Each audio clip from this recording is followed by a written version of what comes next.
I didn't mean to say it. Hell, I didn't even mean to think it out loud. But there it was, me voice, raw and unfiltered, echoing into the microphone. Yeah, I've been in love with him for years. The producer froze, my co-host choked on his coffee, and somewhere in Los Angeles, millions of listeners leaned a little closer to their headphones. And me? I sat there like an idiot watching my own life implode in real time.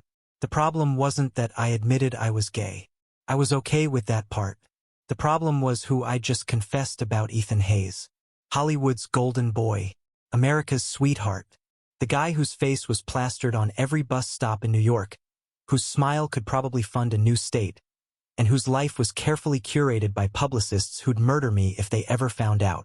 And now, thanks to my big mouth, the world thought we were together. I've known Ethan since high school, long before his face became a franchise. Back then, he was just Ethan, the kid who'd sneak me notes in math class, the one who smelled like mint gum and cheap cologne, the one who kissed me once at 17 and then acted like it never happened. Fast forward almost a decade. I'm 26, a struggling podcast host in Brooklyn who lives off black coffee and the faint hope of sponsorship deals. While Ethan is Ethan, an A-list actor with more magazine covers than I have pairs of socks. We hadn't spoken in years. Not because I didn't want to, but because he'd built a life too big for me to fit into. Or at least, that's what I told myself whenever I thought about him late at night. And yet, one slip of the tongue during a casual episode of Late Night Real Talk, and suddenly, the world was buzzing with headlines like Ethan Hayes secretly dating podcast host, and Hollywood heartthrob's hidden romance exposed. I wanted to crawl into a hole. Instead, my phone lit up with notifications until it overheated. My inbox flooded. And of course Ethan himself called me. Caleb. His voice was sharp, controlled, the same voice he used in interviews when dodging questions about his personal life. What the hell did you do?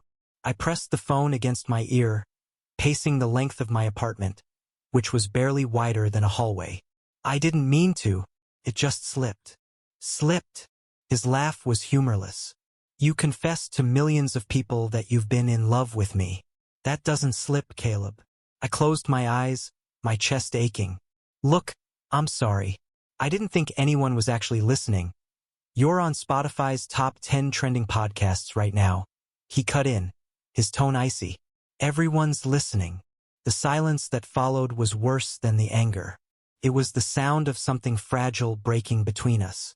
But then, softer, almost hesitant, he said, "We need to talk. In person." Meeting Ethan again felt like stepping into a dream I wasn't prepared for. He showed up at my favorite coffee shop in Brooklyn, baseball cap low, sunglasses hiding most of his face. But no disguise could dull the way my chest tightened when he walked in, or how every cell in my body remembered what it felt like to be near him. "Still order the same drink?" he asked, sliding into the booth across from me. His voice was lower, warmer in person. I swallowed hard. "Still don't finish yours?" For a moment he almost smiled. But then the walls came back up. "Caleb, you can't just throw my name out like that," he said, fingers tapping against the table. "I have a career, a reputation, studios that depend on me not being caught in some scandal." The word scandal stung more than it should have. "So me loving you is a scandal?" I asked quietly. His jaw tightened. He didn't answer. I leaned back, staring at him, at the boy I once knew and the man he'd become. "You think I wanted this? You think I wanted the world to know? I've been carrying this for years, Ethan. And all it took was one stupid slip for everyone to find out what I couldn't say to your face." For a long moment he just looked at me. Then, unexpectedly, his hand brushed mine on the table. It was brief, almost accidental, but enough to send a jolt straight to my chest. "Caleb," he whispered, his voice cracking in a way I hadn't heard since we were kids. And suddenly, I wasn't sure if this was the worst mistake of my life or the best thing that had ever happened to me. The media storm only grew worse. Paparazzi camped outside my building. Fans dissected our every interaction, comparing photos of us from high school yearbooks to the rare candid shots Ethan's team hadn't managed to erase from the internet. Everywhere I went, someone asked, "Is it true? Are you really with him? I didn't know how to answer because I didn't even know myself. Ethan hadn't denied it publicly, which shocked me. Instead, he went silent. His silence only fueled the fire. And then one night he showed up at my door. When I opened it, he stood the Reno hat, no sunglasses, just Ethan. His hair messy, his eyes tired. "Can I come in?" he asked. My heart pounded so hard I thought it might bruise my ribs. "Yeah," I whispered. Inside, he paced my tiny living room like a caged animal. "I've been thinking," he said, "about us, about everything." I stood frozen, afraid to breathe too loud. Then he stopped, turned to me, and his walls finally crumbled. "You weren't wrong," he admitted, his voice trembling. "Back then, in high school, I felt it too. I couldn't let myself. I didn't know how. My throat closed up. And now," he took a shaky breath, stepping closer. "Now I don't know how to stop." His hand cupped my cheek, his thumb brushing my skin like he'd been dying to touch me for years. And before I could think, before I could stop myself, I leaned into him. And for the first time in almost a decade, Ethan Hayes kissed me again. The kiss was nothing like the one we shared at 17. That had been rushed, messy, stolen behind the gym like it was a crime we'd get caught for. This one was slower, heavier, as if he'd been holding back a storm for years and finally let it break. When he pulled back, his forehead rested against mine, both of us breathing hard. "Caleb," he whispered, his voice shaking, "I don't want to lie anymore." Something inside me cracked open. For years I had told myself he'd never say those words. For years I had built walls around my heart, convinced that whatever I felt was mine to carry alone. And here he was, standing in my tiny apartment, telling me the one thing I'd begged the universe to hear. But reality wasn't that simple. "Ethan," I said softly, my hand still against his chest, feeling the rapid beat of his heart. "You don't have to prove anything to me. I know your world, it's brutal. They'll tear you apart for this. For us." His eyes searched mine, desperate and raw. "And what's the point of all of it, fame? Roles? Red carpets if I can't even be who I am with the person I love?" I froze. Love. The word hung heavy in the room, trembling between us. "You love me?" My voice was barely a whisper. He laughed, broken but sincere, like he couldn't believe I didn't know. "I've been in love with you since the first time you called me out for trying too hard in math class. You think I've been dating models and showing up to premieres with people I don't even like because I wanted to? It was always about protecting something I was too scared to admit." His voice cracked. "Protecting us." My chest ached with every word. I wanted to believe him. God, I wanted to. But the fear lingered. "You don't owe me this, Ethan. If tomorrow your agent tells you to deny everything, if your studio demands a statement." He cut me off by grabbing both my hands, holding them tight like he'd drown without the anchor. "No, no more hiding. If this costs me roles, if it costs me fans, then fine. But I won't lose you again. Not this time." Tears burned my eyes before I could stop them. "You have no idea how long I've waited to hear that." "Then don't make me wait anymore," he whispered.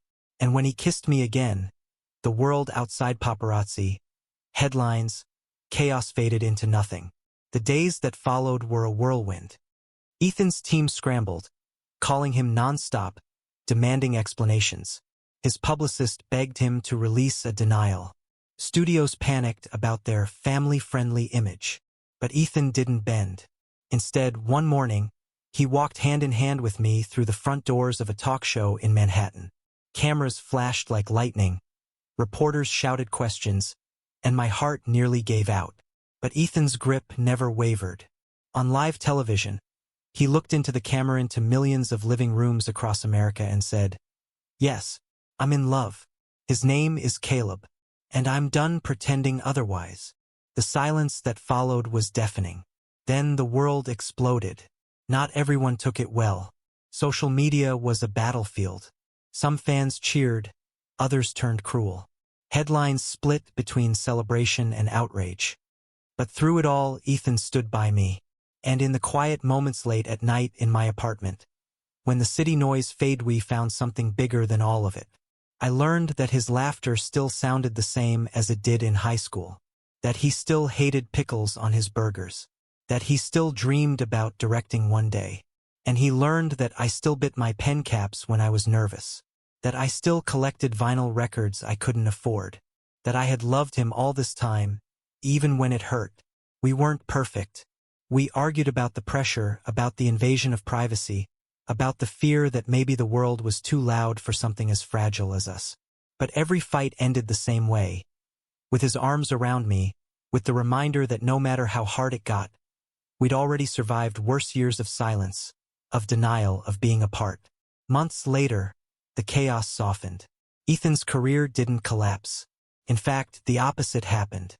Studios realized people didn't love him less, they loved him more. For being honest, for being brave, for finally being real.